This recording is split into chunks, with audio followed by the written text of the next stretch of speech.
Jana mnakumbuka nilisema nitamalizia ufafanuzi wangu kuhusu uhusiano wa kidiplomasia kati ya Marekani na Tanzania kuhusu ule mswada wa sheria ambao umepelekwa bipartisan act ambayo imepelekwa kwenye Senate ya Marekani. Sasa nilikuwa sijamalizia kidogo, nikasema nitamalizia kwa ufupi leo. Nisikilizeni kwa ufupi afu tunafunga huo mjadala. Alafu tunahamia kwenye mada nyingine. Kimsingi ndugu zetu wa Tasha wamefika pazuri kwenye kutusaidia. Wako pazuri sana kwenye kutusaidia. Na sisi tunashukuru Mungu kwa kiwango kikubwa sana kwamba dunia haitanyamaza hata kama sisi tutanyamaza. Kama tutanyamaza kwa uoga, kwa hofu na nini, hata mawe ataongea. Ndugu zetu mabeberu ambao wanatoa hela zao wameamua kuongea. Wanaongea na wamepiga mkwara mzito sana, wamegusa mpaka maeneo makubwa kadhaa. Sasa iko hivi, ikiwa hiyo sheria mpya inayojulikana kama Reassessing the United States Tanzania Bilateral Relationship Act itapitishwa kuwa sheria, itaweka shinikizo kubwa sana kwa serikali ya Tanzania kifedha na kidiplomasia, huku wananchi wa kawaida pia tukibeba athari kubwa za kiuchumi kwa njia isiyo moja kwa moja. Nitaelezea kidogo athari zake ni kama zipi. Athari zake zimegawanyika katika maeneo makuu kadhaa. Nitaelezea. Serikali ya Tanzania na wananchi kwa ujumla tutabeba huo mzigo. Pamoja ni kwamba vita haina macho. Kwa hiyo Marekani wanapigana vita na serikali ya madhalimu ya CCM, lakini kutusaidia pia wananchi ambao sisi tutanufaika kwa huo msaada wao. Athari za moja kwa moja kwa serikali ya Tanzania. Mswada huu unaielekeza unaelekeza alama zake za moja kwa moja kwa vyombo vya dola, CCM ambao ni chama kinachoongoza dola, pamoja na vyombo vya usalama kutokana na madai ya kuua waandamanaji, kuchukua waandamanaji kutoka mahospitali, kuchukua miili kutoka vyumba vya kuhifadhia maiti, mortuary na kadhalika.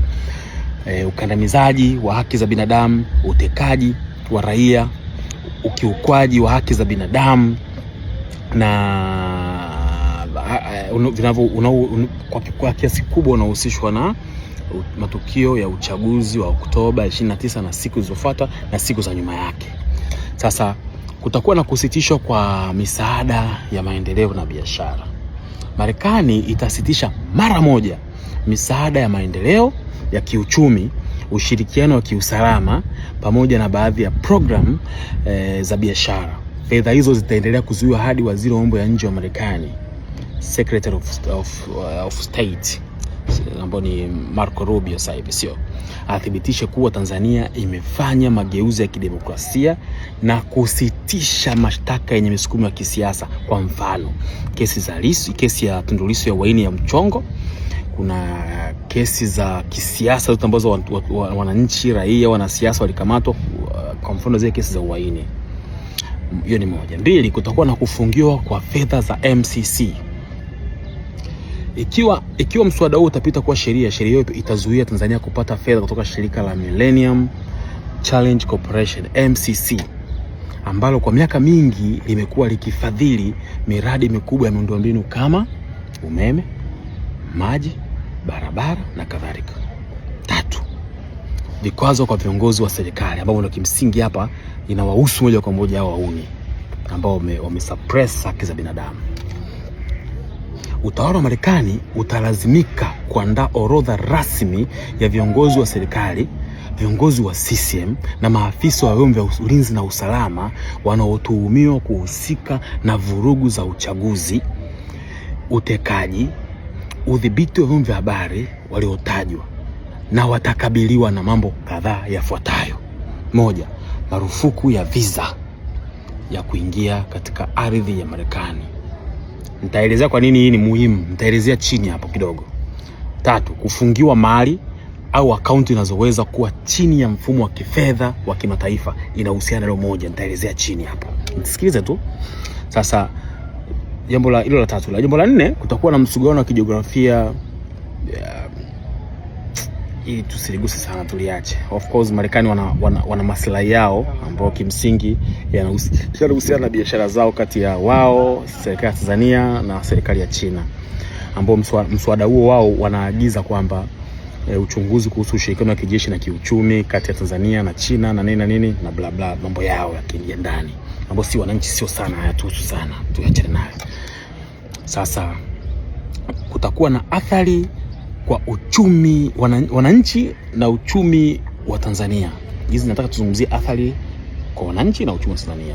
Ingawa sheria hii inalenga zaidi serikali, viongozi wa serikali na viongozi wa vyombo vya dola, wananchi wa kawaida pamoja na mimi na wewe na mama yangu na nini na mama yake na mwana sisi yoyote aliyoko Muleba, aliyoko Katoro, aliyopo Tandahimba na nini watakutwa na hiyo songo mbingo.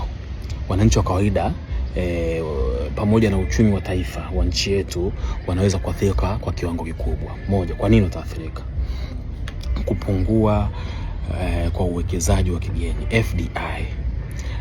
Sasa Marekani, tahadhari za moja kwa moja rasmi kutoka kwa Marekani kwamba Tanzania ni mazingira yenye hatari kubwa kisiasa, inaweza kuwakatisha tamaa wawekezaji wa magharibi kutoka Marekani, kutoka Jumuiya ya Ulaya na nini.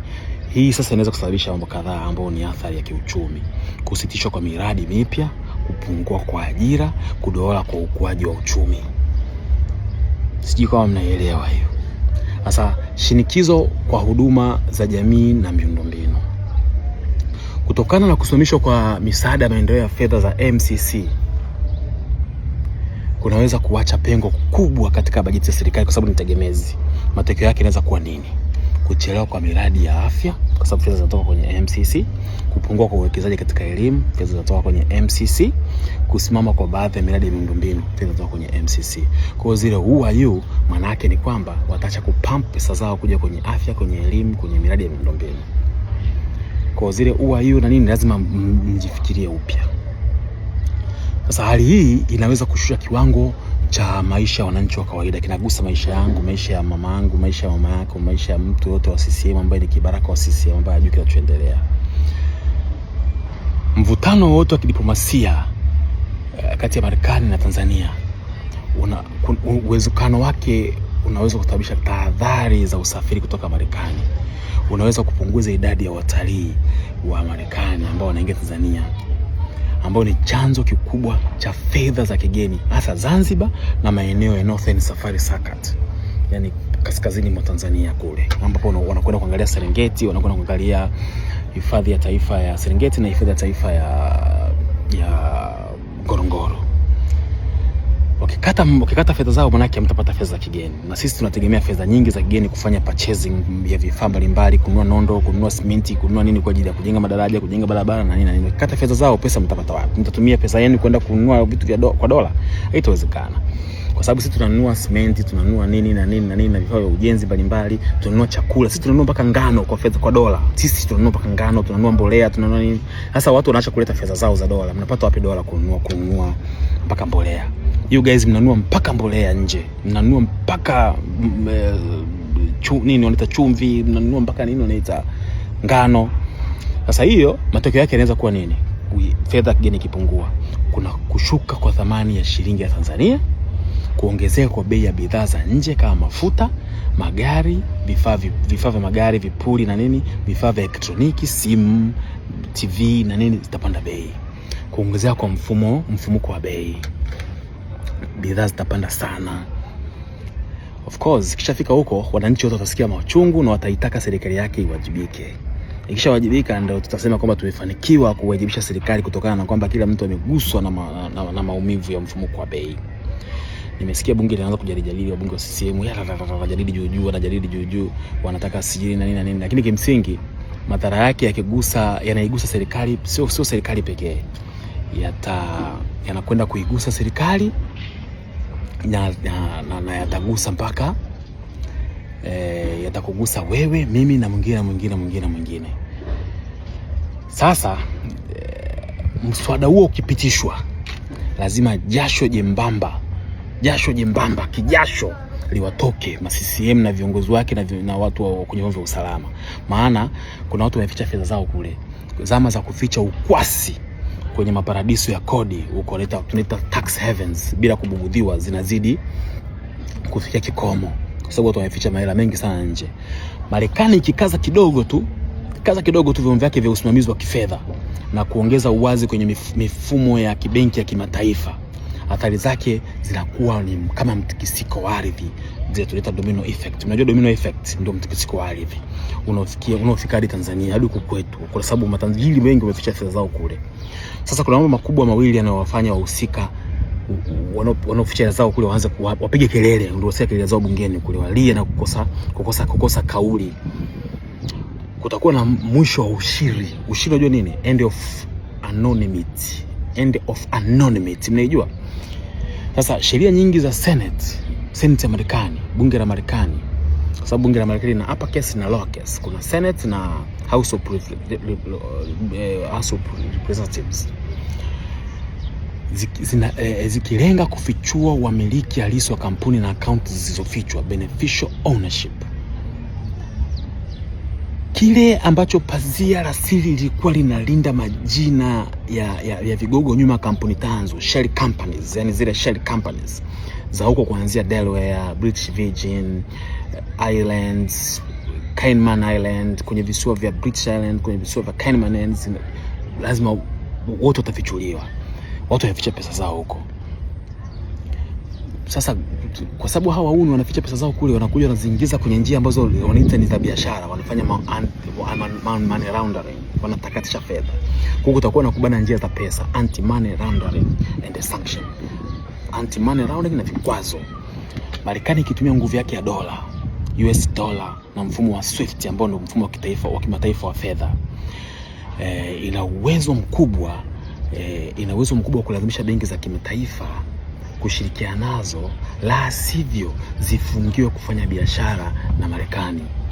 Kwa sababu wauni wameficha zao kwenye visio kule. Sasa wanafunga SWIFT code. Wanafanyaje? Hii ina maana kwamba hata zile benki ambazo zilikuwa salama zinalazimika kuanza kukagua kwa umakini mkubwa vyanzo vyake vya wateja na fedha zao zinatoka wapi, wamewekeza kutoka wapi. Hasa viongozi wenye ushawishi wa kisiasa, PEPs kutoka nchi zilizokuwa zina matatizo kama na Marekani, ikiwemo Tanzania. Kwa hiyo hili jambo sio jambo dogo. Kwa kifupi, ule uwezo wa kuhamisha mabilioni ya fedha za umma au faida ya ukupaji kodi na kuzisogeza nje ya nchi, kutoka Tanzania unazipeleka nje ya nchi, Dubai, wapi kwenye visiwa vyenu mnakwenda kuzificha kimya, unakuwa mgumu na unakuwa na gharama kubwa mno, kwa sababu macho ya Marekani yapo. Sasa sheria hizi zikikwama, wanapumua. Zikisonga mbele ni homa kubwa, na lazima watapiga mshindo wa koma, watapiga kelele, watapiga mlio mkubwa sana, bwana, vilio vitazidi kuongezeka. Kwa hiyo sisi tuwape Marekani waende kukaza. Huu ni kama mchezo wa paka na panya, lakini safari hii paka anaonekana kuongeza makucha makali zaidi. Solova, nafikiri nimekamilisha ambacho nitaka niwaambie jana. Hii ni part 2. So good, tutakwenda kwenye mambo mengine. Mungu atubariki, Mungu awabariki yote.